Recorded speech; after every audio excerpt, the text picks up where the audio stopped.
BJP हमारी टिकटों से क्यों चिंतित है? आज 20 तारीख है और 21 तारीख है। आज 21 तारीख है और 40 दिन अभी चुनावों के हैं। हमारे जो टिकट है उसकी प्रक्रिया चली हुई है और निश्चित तौर पर जल्दी ही टिकटों की घोषणा कर दी जाएगी।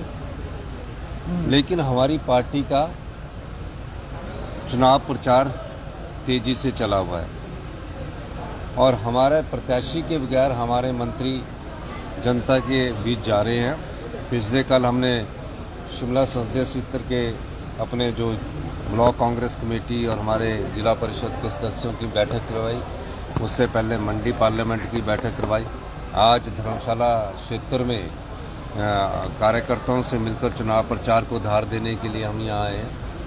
निश्चित तौर पर जो भी कैंडिडेट होंगे जब भी घोषणा होगी आपको बता दी जाएगी। सर, अनुराग ठाकुर कह रहे हैं कांग्रेस 40 और हम 400 पार की लड़ाई लड़ रहे हैं।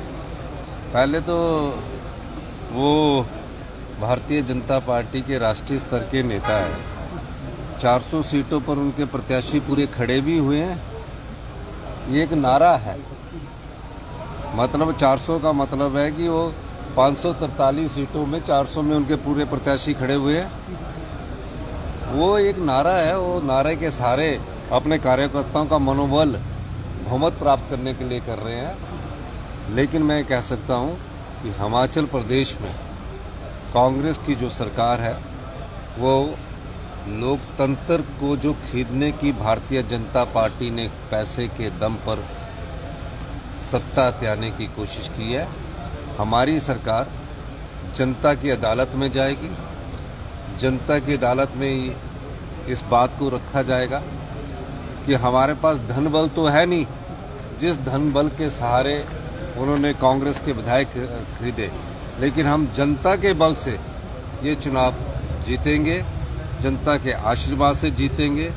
और जो ये राजनीति है खरीदो फरोख्त की, ये इसका अंत हिमाचल की जनता ही कर सकती है, क्योंकि हिमाचल के लोग राजनीतिक रूप से बड़े जागरूक है, देव संस्कृति में विश्वास करने वाले हैं और जो खरीदो फरोख्त और जो बेईमानी की राजनीति है उसका मुंहतोड़ जवाब देते हैं। उन्होंने ये भी कहा सर कि 2014-2019 में भी सरकार बनाने का सपना देख रही थी कांग्रेस, लेकिन हुआ क्या?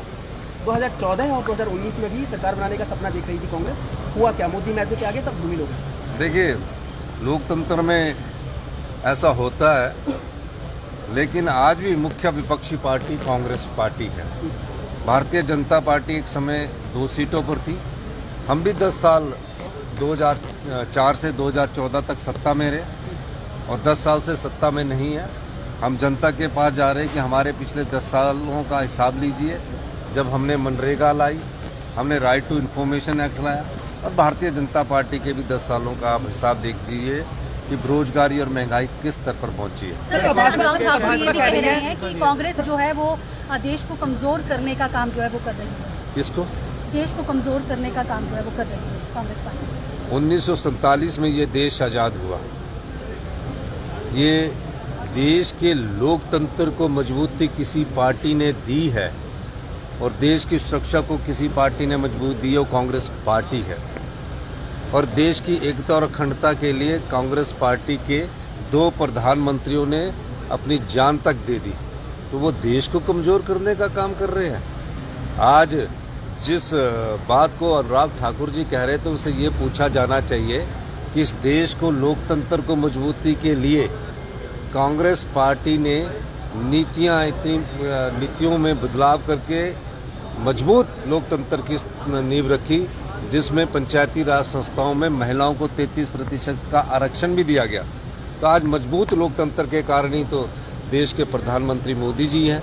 अनुराग ठाकुर जी, सूचना है। सर, प्रदेश में महिलाओं के प्रति अपराध बढ़ रहे हैं। 2 घटनाएं पालमपुर में निश्चित रूप से मेरे को इन घटनाओं का मैंने संज्ञान लिया। भाजपा में शामिल हुए हैं, क्या कहना चाहेंगे?